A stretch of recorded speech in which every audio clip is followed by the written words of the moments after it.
Today I'm gonna show you how to make 5 essential drum and bass sounds, including Reeses, Foghorns, frog sounds, FM basses, and 808. So let's get straight into it. So let's start with the Foghorns. For the Foghorns, I like to use saw waves. So on oscillator A, we have a saw wave that's 2 octaves down, and on oscillator B, we have also a saw wave. Let's turn down the random phase on both of oscillators. Let's turn down the level on oscillator B, since this one's gonna be used for FM, and let's start FMing. This is already sort of a Foghorn sound, but we're gonna take it to another level. So let's turn on the sub to get the fundamental back. And we can modulate the FM amount with LFO1. Now it sounds pretty bad still, but the trick is here to add a peak filter, and let's turn up the resonance. And what we need to do is to turn on key tracking, so it tracks which key we hit. And here it's not doing too much, but when we add a lot of distortion, magic. So it's easy as that. So right now we already have a pretty nice Foghorn sound.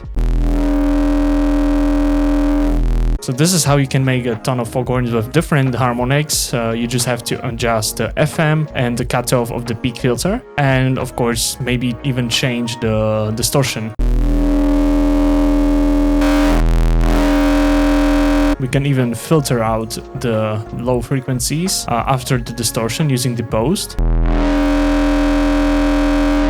And with this technique you can make Foghorns like these.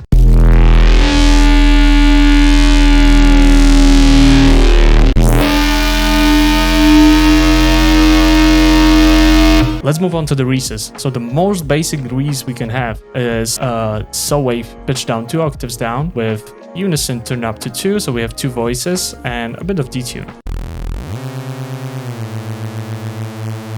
But I don't know, this doesn't sound that good to me. What I like to do, I like to have unison at 1 and get another oscillator, turn it 2 octaves down as well. Let's turn down the random phase and let's detune them individually. So let's detune them by 30 and minus 30. Now we have a mono Reese, and with that we can do a lot of stuff. So for example, we can filter it out a little bit before we go into the effects section. So we tame those highs that we don't really want and are a bit too nasty, and we can distort it very much here as well. Yeah, this already sounds pretty good. With that, we can add some OTT. And what I like to do, I like to add some kind of like dip around 500 Hertz. To just clean it up a little bit. And now we can go back into the filter we have here and start messing around with that one. This sounds already pretty good. We get a lot of movement out of it. We can add a bit of width.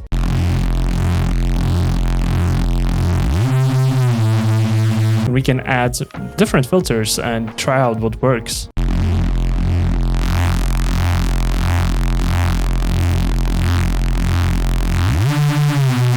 For example, this one sounds pretty nice.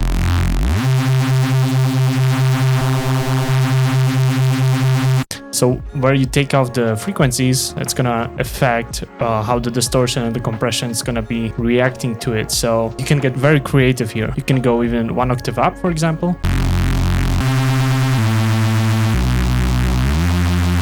We can even try to do FM from B here. So let's turn down the fine tune here, so we only have the detune from the oscillator B.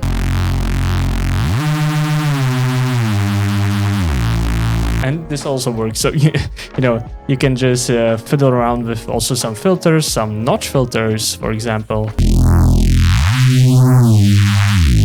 So you can experiment with different filters, different distortions, even maybe different wavetables, for example. There's a lot of possibilities, but this is the basic technique I use almost every time. Next up, we have froggy sounds. What I kind of discovered by making a lot of them, they usually start with a very growthy wavetable. For example, the I Can Ask Keg one.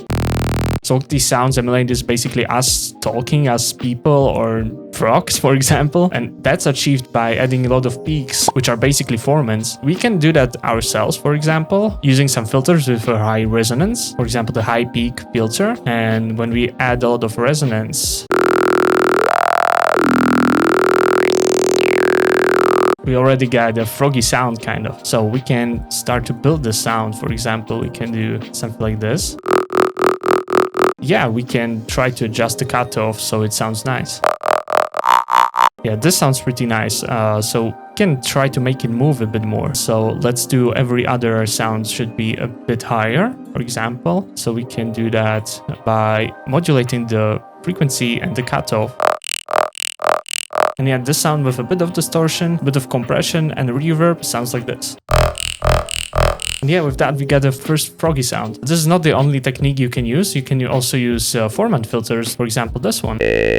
And when we modulate the cutoff of this one, we get the talky sound. You can also add different wavetables and see what works. You can also move around the phase when we bring the random phase down. Yeah, I think this sounds pretty good. So we can add a bit of compression, a bit of hard clipping, and we still need some mid frequencies. So I added this nice little EQ. And you can also add like a chorus to get some additional width. Also, we can do another one with some peaks and some formant filtering. So let's choose the peak filter, bring up the filter cutoff around 1.8K, maybe the filter frequency around 66%. We can make a little shape. So then let's do a diode 2 distortion, and let's remove the low frequencies before we do that. So we get something like this. Just not very nice, but let's add an OTT.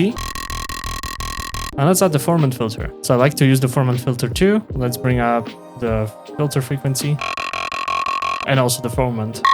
And there you have it. That's like a similar screech, basically. Let's continue on. So for the FM sounds, we're gonna use saw waves and sine waves only. First oscillator is gonna be the main one. The second one is gonna be the FM carrier, basically. We're gonna do FM from B. On oscillator B, let's turn up the octave to +1 and the semitones to +4. This sounds pretty bad, but we need to filter it down a bit. Let's use the MG-Low 24 filter. And let's add a lot of drive, a lot of fat. Let's also modulate the level. And let's add a sub-oscillator. So what we can do here, let's add a peak that's gonna follow the notes we play. So let's add another harmonic that we're gonna distort later. This sounds pretty good. So let's use tube distortion, and I'm gonna use the filter of the post. So after the distortion, I'm gonna filter down the frequencies a bit. Let's add a bit of compression to get a bit of frequencies back. This is what we got right now. We already got the harmonics there, and what's important here, I got the comps filter. When you play it on very low notes, it sounds like this. We can do something interesting here. We're gonna modulate the cutoff in a very small amount. So let's go to the matrix and let's get an amount around 0.5. And let's move around the cutoff.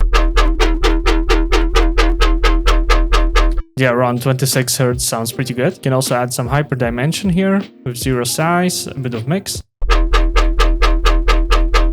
So for some width. Now we can just play around with the shape. And also maybe the harmonics. Yeah, this sounds pretty interesting as well. So you can make a lot of like boost style basses as well with this technique that I showed you. You know, just try to get the FM right, get the oscillator B right, and try to add some harmonics before distortion. Let's end this one with the most basic but the most usable and mostly used category, which are 808s. So for that, I'm gonna use mostly just sine waves. So let's start off with a sine wave 2 octaves down. So let's add a bit of more harmonics. So let's add another sine wave. Let's turn the random phase down. Let's go 1 octave below. Let's go 7 semitones up. So we play the 5th, as we can see on the span. Now let's turn up the volume of the oscillator A a bit more. So we have the fundamental frequency the loudest. Then we can use envelope 2 with a very short decay for some punch. So let's go to the matrix as the source. Let's use envelope 2 as the destination. Let's go to global and master tune. Let's increase it a bit.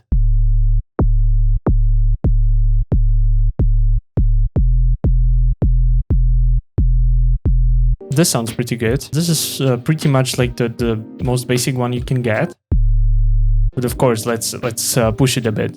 Let's use some distortion to get a bit more harmonics here. And we can filter down the rest of the frequencies with, for example, just an EQ. And we can make an envelope to do that. So let's modulate the frequency with... And this is a pretty clean 808. So if you want, you can add as a noise, you have those kick attacks, so you can add an attack. You just have to enable one-shot mode and you can just browse through them.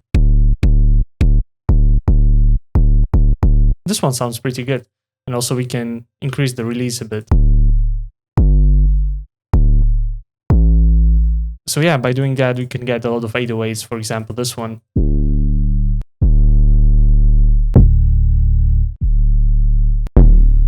So yeah, that's basically it for the video. I hope you learned something new about sound design. If you did, smack the like button. And if you want some of my sounds, and some of them I showed today, you can get our new pack called Taurus. The link is in the description below. And yeah, I hope you have a nice day, guys, and see you in the next one.